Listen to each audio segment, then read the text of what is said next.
So you listened to the fans at the end. You thought you'd have won the game. I imagine you were thrilled with the second half in particular.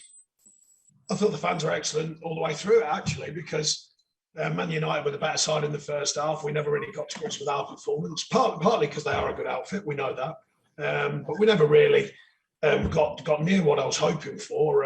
Apart from the work ethic of the defensive unit to stay intact, and Pope made a couple of good saves. And we wanted a reaction. We asked for that, and the fans played their part at half time. They stayed calm. They stayed behind the players, and I thought the players gave a reaction. I thought second half was very pleasing, much more like what we want to be like. And in other games this season, we have been like against a very good outfit in Man United. So in the end, you got very pleased with the point. It is only a point, but it's certainly a very positive point. What was the message at half time, Sean? It was clear from the whistle, the change in. Not mentality, but the intensity, really. But... Well, look, I mean, it's not easy. We're in a situation where we're factually bottom of the league. I don't think we should be there, but we are.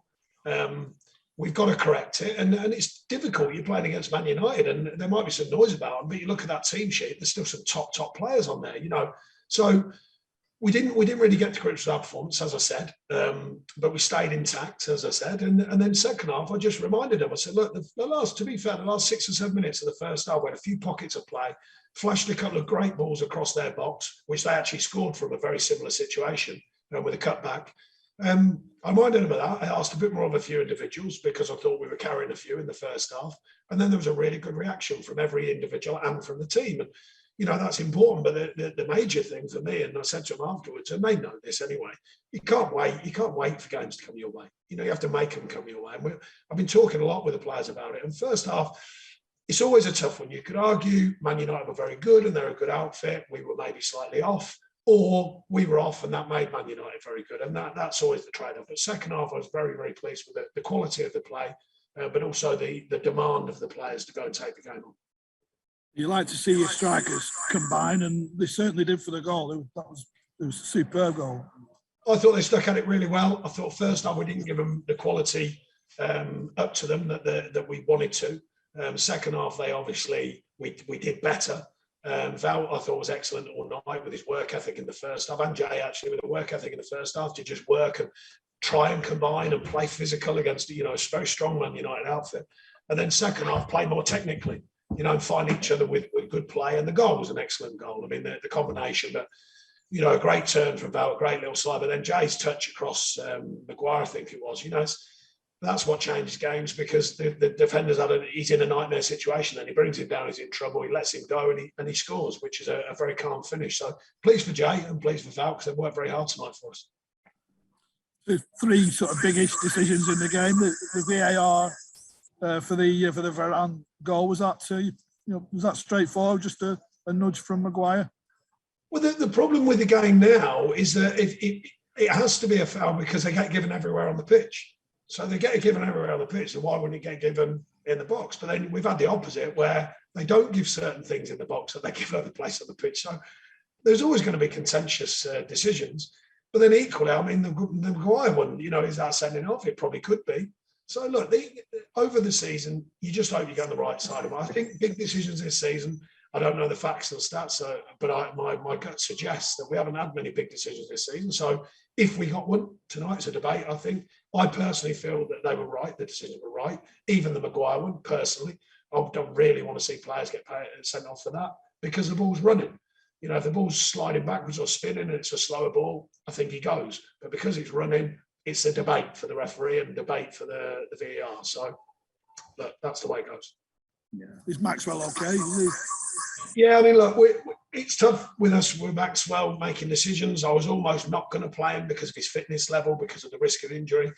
He's still adapting to the Premier League. He's hardly played in weeks. He's been away. His training schedule's not been the demand that we have for the Premier League. So we're trying to factor all them things in, get him through games, get him fit, not getting broken, with injury, and it's a really fine line. And he did fine. I mean, his fitness will improve, his sharpness will improve, but I don't think it's a serious one. I think it was more of a knock, but he was cramping up as well and fatiguing at that stage. He was definitely going to come off at that stage anyway. because we've got to be very careful because we can't keep losing players. We've had it all season again for different reasons, COVID and injury. We've still got players. Barnsley probably shouldn't be out there, but he's been training with us for 3 weeks and he said he feels great. So he gets back in around it, but he really needs more football. Charlie Taylor's still waiting to come back. Johan Goodmanson's still waiting to come back. Vidra's still waiting to come back. And it's been that revolving door all season. So finding that balance is very tricky at the minute to keep our players fit and well, but have them ready for task, which is to win games. Cheers, Sean. Well done. Cheers. Thanks, Chris. Alex James. Hi, Sean. Right. There we go again. Was there not any feedback? Was there not any feedback on the first questions there? No. There was, yeah, but not as bad as yours because yours is every single week, every week without fail.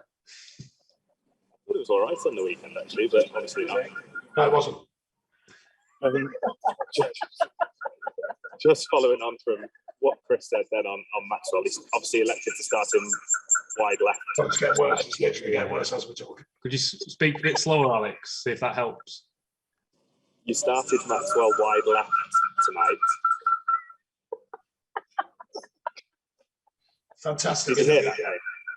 No, I can, but it's like squealing at me, like really loud. Yeah, go on. You started Maxwell on the left tonight, yeah? Yeah, just do you feel he can adapt into that position a bit more now because he's mainly been used up front, hasn't he? The harder demand in that position is the physicality. We ask a lot of our wide players because they've got to work both ways. When we play 2 in midfield, of course, rather than playing 3 in there. We think he can work from there. He's done that this season. It's a fitness thing, I think, from there with him. We wanted to get J-Rod. I thought it was a tight call whether to play J-Rod on Sunday. Pleased with his reaction, top pro that he is, got on with it and took it and played when he came on.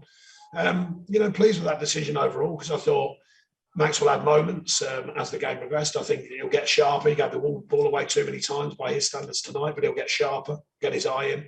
We know he can be flexible. And then J-Rod obviously has scored a really good goal and given a very good performance overall. I'll risk one more. How pleased have you been with Wout and sort of how quickly he's adapted to what you want from him? Really pleased. I mean, look, he's worked very hard and he's a very, very professional-minded fella, looks after himself. That's quite apparent by his stats and the way he looks after himself around the group. Very professional in his manner. I thought his hold-up play, I thought his link play, it gives us something to adapt to. It gives us something different, particularly second half. We didn't. The quality up to our forwards was nowhere near where we wanted it to be first half. But second half, it was way, way better, and that brought him into the game. And I thought he adapted well to the performance. And very unlucky to not score. I thought it was a top save from their keeper. The guy from his shot from distance, so there was a top save. Thanks, Alex. Jeremy, Sky Sports News. Yeah, hi Sean. Another good point tonight, but Newcastle have won. I mean, how optimistic are you given the Newcastle win and the fact that Everton look like they're being sucked into it? The results are irrelevant. We can't affect other results unless we're playing in the game. So that's not relevant to me. Our performance is relevant to me, especially the second half, playing against the top Man United side. Another big game coming at the weekend, but certainly something to get our teeth into in the second half performance and remind ourselves that we're a good outfit ourselves. And what will that goal do for J-Rod, his first one in 50 games?